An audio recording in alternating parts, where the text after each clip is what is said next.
പ്രവാചകന്മാരുടെ ചര്യയാണത്. പ്രവാചകന്മാർ പഠിപ്പിച്ചെന്ന വാക്കാണ്. وَلَقَدْ أَرْسَلْنَا رُسُلًا مِّن قَبْلِكَ وَجَعَلْنَا لَهُمْ أَزْوَاجًا وَذُرِّيَّةً. ഒരു സഹാബി അല്ലാഹുവിന്റെ റസൂലിന്റെ മഹദിയായ അല്ലാഹുവിന്റെ റസൂലിന്റെ പ്രിയങ്കരിയായ ആയിഷ ബീവിയെ കണ്ടിട്ട് പറയുകയാണ്, അല്ലയോ മഹദി അവர்களே, ഞാൻ അവിവാഹിതനാകാൻ ആഗ്രഹിക്കുകയാണ്. എനിക്ക് വിവാഹമേ വേണ്ട, വിവാഹം കഴിക്കാൻ എനിക്ക് ആഗ്രഹമേ ഇല്ല എന്ന് ബഹുമാനപ്പെട്ട ഒരു സഹാബി മഹദിയായ ആയിഷ ബീവിയോട് പറഞ്ഞപ്പോ ആയിഷ റളിയല്ലാഹു തആല അൻഹ അവരുടെ മുന്നിൽ ഓതി കൊടുക്കുകയാണ്, വലഖദ് അർസൽനാ റസൂലൻ മിൻ ഖബ്ലിക വജഅൽനാ ലഹും അസ്വാജൻ വദുർരിയ്യ. മുഹമ്മദ് മുസ്തഫ തങ്ങൾക്ക് മുമ്പ് എത്രയോ പ്രവാചകന്മാരെ അല്ലാഹു ലോകത്തേക്ക് അയച്ചിട്ടുണ്ട്. അതുകൊണ്ട് ആ പ്രവാചകന്മാരിൽ അധികം പേരും ഭൂരിപക്ഷ വിവാഹം കഴിച്ചവരാണ്. അവർക്കെല്ലാം ഭാര്യമാരും സന്താനങ്ങളുമുണ്ട്. അതുകൊണ്ട് സ്വഹാബിയേ ഫലാ തതബത്തൽ, നീ അവിവാഹിതനാകരുതേ, അവിവാഹിതനാകരുതേ. ആയിഷ റളിയല്ലാഹു തആല അൻഹ അവിവാഹിതനാകാൻ പാടില്ല, വിവാഹം കഴിക്കണം. വിവാഹം കഴിക്കണം. നബി സല്ലല്ലാഹു അലൈഹി വസല്ലം തങ്ങൾ പഠിപ്പിച്ച വാക്കാണ് അന്നിക്കാഹ്. അന്നിക്കാഹ് പ്രവാചകന്മാരുടെ പാരമ്പര്യമാണ്, പ്രവാചകന്മാരുടെ പാരമ്പര്യമാണ്. 3 വൽ അത്ർ, എപ്പോഴും അത്തർ പുരട്ടുക, അത്തർ പൂശുക, നല്ല മണം സുഗന്ധദ്രവ്യങ്ങൾ പൂശി നടക്കുക, അത് പ്രവാചകന്മാരുടെ പാരമ്പര്യമാണ്. 4 വസിവാക്, പല്ല് തേക്കുക, ഇസ്ലാമിക സംസ്കാരമാണ്, പ്രവാചകന്മാരുടെ സംസ്കാരമാണ്. നബിയുനാ ശഫീഉനാ റസൂലുള്ളാഹി. അപ്പോൾ നിക്കാഹ് എന്ന് പറയുമ്പോൾ ഈ ഒരു നിക്കാഹ് നടക്കാൻ നമ്മൾ കെട്ടാൻ ഉദ്ദേശിക്കുന്ന പെണ്ണിനെ ആദ്യം പോയി കല്യാണം നീ കാണണം, ആദ്യം പോയി നീ പെണ്ണ് കാണണം. മുഗീറത്ത് ബിൻ ശുഅബ റളിയല്ലാഹു തആല അൻഹു പറയുകയാണ്, ഖതബതു ഇംറഅതൻ, ഞാൻ നബി തങ്ങളെ കണ്ടിട്ട് സമീപിച്ചു പറഞ്ഞു, നബിയേ, ഞാൻ ഒരു പെണ്ണിനെ കല്യാണ ആലോചന നടത്തി.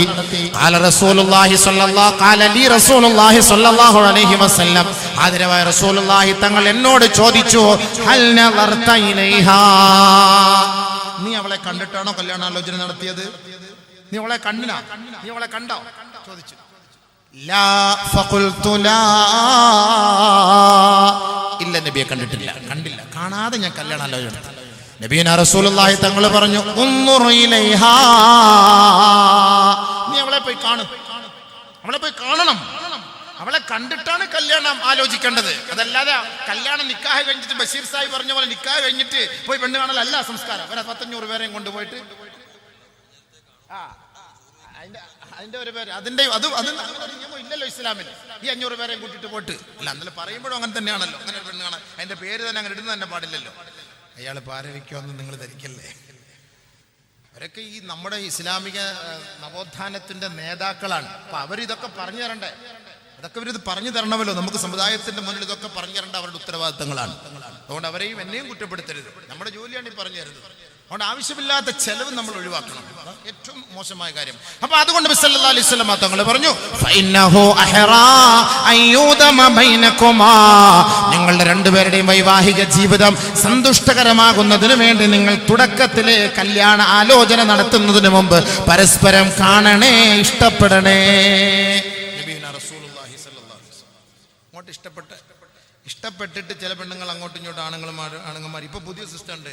ഇവിടെ ഉണ്ടെന്നറിയില്ല, തലശ്ശേരി ഭാഗത്തൊക്കെ ചോക്ലേറ്റ് കൊടുക്കുക, ഒരു കെട്ട് ചോക്ലേറ്റ് ഉണ്ടെന്ന് ഇങ്ങനെ അവിടെ കൊടുക്കുക. അതെന്തൊരു സിസ്റ്റം? അത് എവിടെയെങ്കിലും പാർക്കിൽ കൊണ്ടുവിട്ടാ കൊടുക്കുക. ബസ് സ്റ്റാൻഡിൽ പാർക്കിൽ ചോക്ലേറ്റ്, എന്താ പുരയില്ല കൊണ്ട് കൊടുക്കാൻ ചോക്ലേറ്റ് കൊടുക്കുക. എന്തൊക്കെ സിസ്റ്റങ്ങളാണ് ഇതൊക്കെ! ഇസ്ലാമിൽ ആര് പഠിപ്പിച്ചു? നീ കല്യാണം കഴിച്ചതിന് ശേഷം നീ ചോക്ലേറ്റോ ഐസ്ക്രീമോ നീ പത്തലോ നീ എന്ത് വേണമെങ്കിലും, നെയ്പത്തലോ അരിപ്പത്തലോ നീ എന്ത് വേണമെങ്കിലും വാങ്ങിക്കൊടു. കല്യാണ ആലോചന നടത്തി നിക്കാഹ് നടക്കാതെ സംസാരം തന്നെ പാടില്ല, ഫോൺ വിളിക്കാൻ തന്നെ പാടില്ല. ഇത് ഫോൺ വാങ്ങിയിട്ട് കൊടുത്തിട്ടാ പോരെ, നമ്പറും കൊടുക്കും, വാട്സപ്പും കൊടുക്കും, അങ്ങോട്ടും കുത്തി ഇങ്ങോട്ടും കുത്തി. നിക്കാഹിന് മുമ്പ് അടിയും വഴക്കുമായി തലാക്ക്, കല്യാണം ആവുന്നതിന് മുമ്പേ തലാക്കാവും രണ്ടും. ഓളുടെ സ്വഭാവം ഓൻ മനസ്സിലാക്കി, ഓന്റെ സ്വഭാവം ഓൾ മനസ്സിലാക്കി. നിന്റെ ഒപ്പരം ജീവിച്ചാൽ ശരിയാവൂല, നമ്മളെ കുടുങ്ങിപ്പോകും. അതുകൊണ്ട് നിന്നെ എനിക്ക് വേണ്ട, യാ അല്ലാഹ് ഹലാസ്. എന്തിനാ ഈ പണിക്ക് പോകുന്നത്? എന്തിനീ ആവശ്യമില്ലാത്ത പണിക്ക് പോകണം? കല്യാണം കഴിച്ചിട്ട് നിക്കാഹ് കഴിച്ചിട്ട് നിങ്ങൾ പരസ്പരം സംസാരിച്ചോളി, ഇപ്പോൾ റാഹത്തുണ്ടാവും. അങ്ങനെ തന്നെ സംസാരിക്കണമല്ലോ. അതുകൊണ്ട് മാതാപിതാക്കളെ, നിങ്ങളോട് ആദരവായ റസൂലുള്ളാഹി തങ്ങൾ പറഞ്ഞ ഒരു ഹദീസ് ഞാൻ പഠിപ്പിച്ചു തരട്ടെയോ? മൻ സവ്വജ കരീമതഹു മിൻ ഫാസിഖിൻ نزل عليه كل يوم ألف لعنة أو كما قال رسول الله.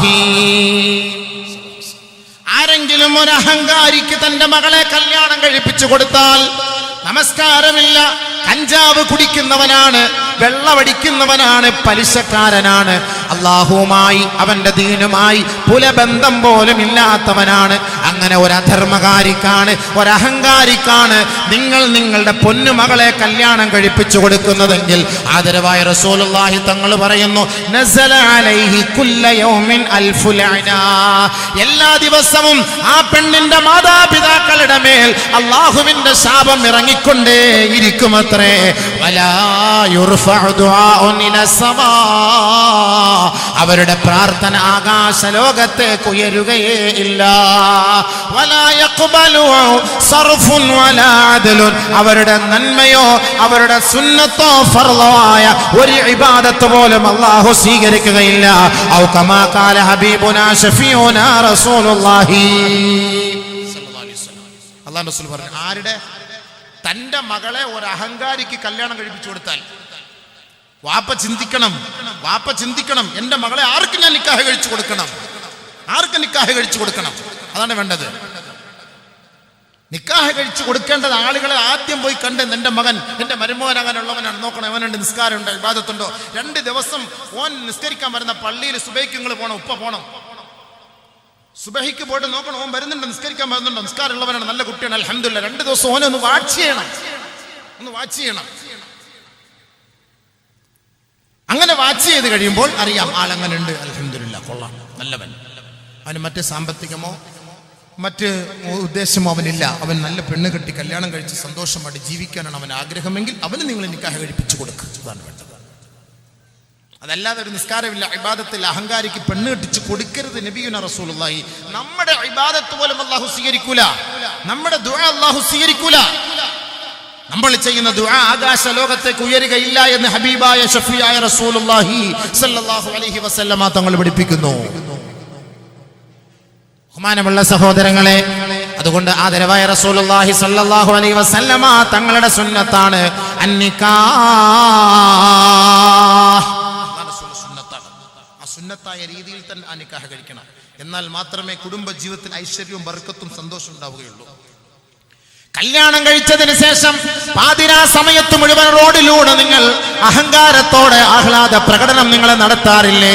എങ്കിൽ അല്ലാഹുവിന്റെ റസൂല് പറഞ്ഞ സുന്നത്ത് നിങ്ങൾ ഹയാത്താക്കുന്ന ഏതെങ്കിലും ഒരു ദമ്പതികൾ എന്റെ മുന്നിലുണ്ടോ? കല്യാണം കഴിഞ്ഞ അതേ രാത്രി, ആദ്യ രാത്രിയിൽ നിങ്ങൾ മണിയറയിൽ കയറി 2 റക്അത്ത് സുന്നത്ത് നമസ്കരിച്ചിട്ട്, അല്ലാഹുവേ, ഞങ്ങൾ രണ്ടുപേരും ഇന്നലെ വരെ 2 ധ്രുവങ്ങളിലായിരുന്നു അല്ലാ, ഇന്ന് നീ ഞങ്ങളെ ഒരു കുട കീഴിൽ കൊണ്ടുവന്നു റബ്ബേ, നാളെ ഞങ്ങൾക്കുണ്ടാകുന്ന സന്താന പരമ്പരകൾ നിന്റെ പൊരുത്തത്തിനുള്ള കുട്ടിയാകണേ അല്ലാ, നീ തൃപ്തിപ്പെട്ട കുട്ടിയായിരിക്കണം അല്ലാ, ഇസ്ലാമിക പാരമ്പര്യത്തിൽ ജീവിക്കുന്ന മക്കളാകണേ അല്ലാ, നിന്നെ അനുസരിക്കുകയും വഴിപ്പെടുകയും ചെയ്യുന്ന മക്കളാകണേ അല്ലാ എന്ന് ആദ്യ രാത്രിയിൽ ഏതെങ്കിലും ദമ്പതിമാര് ദുആ ചെയ്താൽ മാലാഖമാര് ആകാശ ലോകത്ത് നിന്നുകൊണ്ട് പറയും അത്രേ, അല്ലാഹുമ്മ ആമീൻ, പടച്ചവനെ ഈ ദുആ നീ സ്വീകരിക്കണേ അല്ലാ. ഭാര്യ ഭർത്താക്കന്മാരുടെ ആദ്യ രാത്രിയിലെ ദുആയ്ക്ക് ഇജാബത്ത് കൂടുതലാണ്. ആദ്യ രാത്രിയിലെ ദുആയ്ക്ക് ഇജാബത്ത് കൂടുതലാണ്. ആദ്യ രാത്രി ദുആ ചെയ്യണം. ഒരുപാട് കാര്യങ്ങൾ നമ്മൾ ദുആ ചെയ്യണം, മറന്നു പോകരുത്. എൻ്റെ പ്രസംഗത്തിലൊക്കെ ഞാൻ ഒരുപാട് പറയുന്നുണ്ട്, എങ്കിൽ തന്നെ ഇടയ്ക്ക് ഒന്നുകൂടെ സൂചിപ്പിച്ച്, ചിലപ്പോൾ ഈ മീനാപ്പീസിലുള്ളവർ നാളെ കാണും പെണ്ണ് കെട്ടാൻ പോവുകയാണെങ്കിൽ കാസറ്റ് കേൾക്കാനും സമയം കിട്ടിയില്ല എങ്കിൽ ഏത് കാര്യത്തിനും ബിസ്മി ചൊല്ലി തുടങ്ങണം. ഏത് കാര്യത്തിലും ബിസ്മി. 10 മണിക്ക് നിർത്തണം. 7 കാര്യം നിങ്ങൾ മനനം ചെയ്ത് വെച്ചാൽ നിങ്ങളുടെ ജീവിതത്തിൽ അല്ലാഹു ബർക്കത്ത് ചെയ്യും. ഒരു ഹദീസ് കേട്ടോളി. 7 കാര്യം. ഇദാ ഹഫിള 7 കലിമാത്തിൻ ഗഫറല്ലാഹു ദൻബഹു ഫഹുവ ഇൻദല്ലാഹി വഇൻദൽ മലായികതി ശരീഫുൻ വഹയാതുഹു വമമാതുഹു ഖൈറാ.